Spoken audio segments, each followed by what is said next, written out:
পরনে ধুতি, মাথায় ইট ভর্তি ডালি নিয়ে এলাকার মানুষের সঙ্গে রাস্তা সংস্কারে বিজেপি বিধায়ক।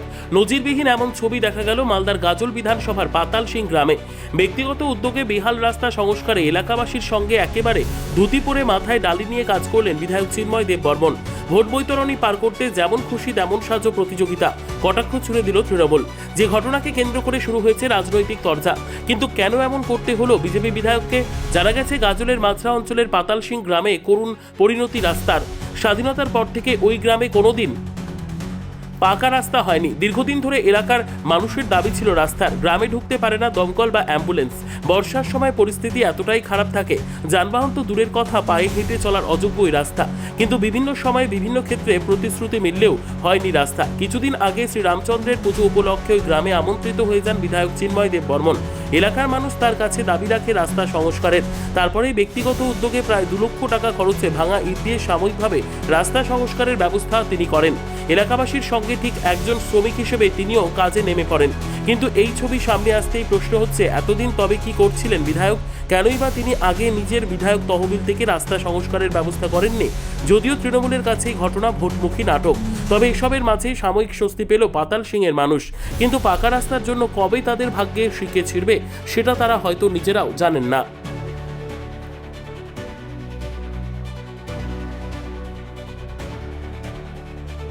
10 বছরের উপরে হবে। আমার তো বিয়ে হওয়া 10 বছর হয়ে যাচ্ছে। আচ্ছা।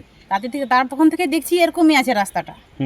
আর তারপরে আমার এই যে 2টা বাচ্চা হলো, বর্ষাতে হয়েছে কি বলবো, মানে বাড়ি থেকে হেঁটে হেঁটে আসতে হচ্ছে আমাদেরকে। অ্যাম্বুলেন্স ঢুকতে চায় না, একেবারে ধরেন ওই ঘাকসোল যেতে হবে হেঁটে হেঁটে। তাহলে বুঝেন কত কষ্ট হচ্ছে।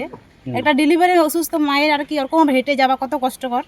তো কি বলবো, এতদিন থেকে বলে বলে বলে বলে এই তো হচ্ছে, তো অল্প অল্প করে হচ্ছে, ওখান থেকে ওইটুকু ওখান থেকে এইটুকু। তো এবার এরকম আপাতত তো এরকম চলার মতো করে দিচ্ছে।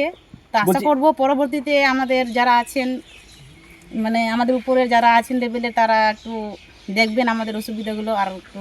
তো বলছি আজকে যে রাস্তা পঞ্চায়েতের অন্তর্গত পাতালসিং গ্রাম, আর সেই পাতালসিং গ্রামে উপস্থিত রয়েছি।